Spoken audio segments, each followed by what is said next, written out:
English shorthand dictation at the speed of 120 words per minute. Transcription number 3 from Sir Kailash Chandra magazine. Get ready. Start.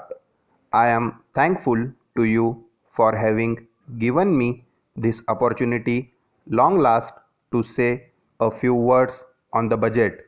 Already much has been said, and I think the finance minister has come in for his share of congratulations as well as criticisms.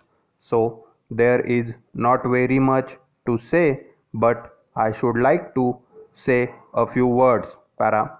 The increased development expenditure and the absence of any new taxation has earned for the budget a good response even from the businessmen. I especially welcome the relief given to the middle classes by raising the exemption limit of income tax in respect of personal income. No doubt this is some relief to the middle classes, but I would request the finance minister if he could to raise this exemption limit from rupees 4,000 to rupees 6,000, as that would give substantial relief to the middle classes. Para. I am indeed glad that the Taxation Inquiry Commission has been appointed with Dr. John Matthew as the chairman, and I am sure that many of the vexed problems may be solved through this commission. Para. At the same time, I would request the finance minister to put off the estate duty bill for the present, since the inquiry commission has been appointed and they may go into this question, for I feel that it is not an opportune moment to put on more taxes on the people. Already, as Mr. Gadgil has pointed out, there are so many taxes on the people. The people are overburdened by taxes and they are just trying to recover their stability. So, in regard to estate duty, I would ask him to consider about it. My reasons for asking it to be postponed is, as I have said, that the people are still facing economic distress, and then our government is not able to offer the amenities which other countries have, where the state duty exists, such as free compulsory education for children, free medical aid, homes for the poor, and the destitute old age pension, etc. So, my humble suggestion is that this point may be considered by the Taxation Inquiry Commission. I agree that there is a brighter side of the picture, and that instead of continually harping on our poverty, we should also see the brighter side. We are making encouraging progress towards laying the foundation of welfare state. Para.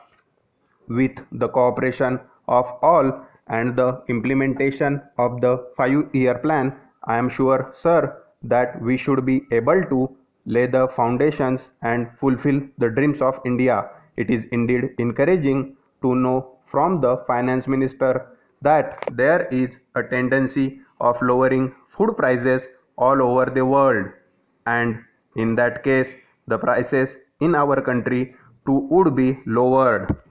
Param, regarding defense, for obvious security reasons, I do not agree with my friends who say that the expenditure should be curtailed. It is not advisable to take any undue risk and slacken the defense arrangements.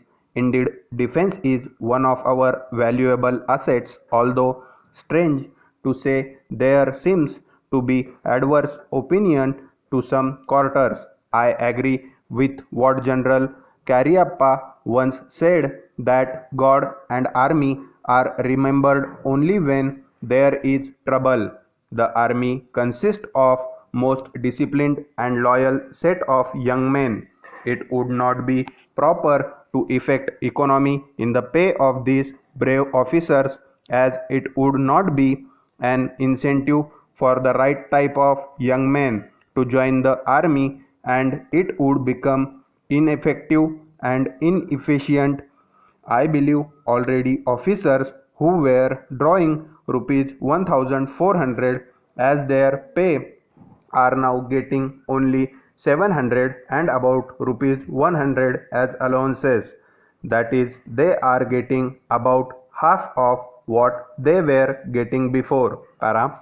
If it is very hard for those officers on field duty to establish separate establishment for their families and for their children, and I would specially appeal to the finance minister to see that the family allowances may be restored to those officers who are on field duty. Para. Economy in army could be affected in other ways. There is scope for more efficient operation of defense industries which process seems slow and by purchase policy of utilizing goods and stores indigenously manufactured. Preference should be given to the country-made war materials such as could be produced here and they would be cheaper than foreign-made goods. I may also suggest that the armed forces who are not on field service or under any operational commitments could be utilized for giving military training to the youths in schools and colleges which would teach discipline and loyalty. The university authorities should make military training as a part of their compulsory education, just as they have adopted social, domestic, and political science. The National Cadet Corps is already inculcating military training in some universities such as Bombay and Calcutta. If but if military training is made compulsory for our university students, it will go a long way. Stop.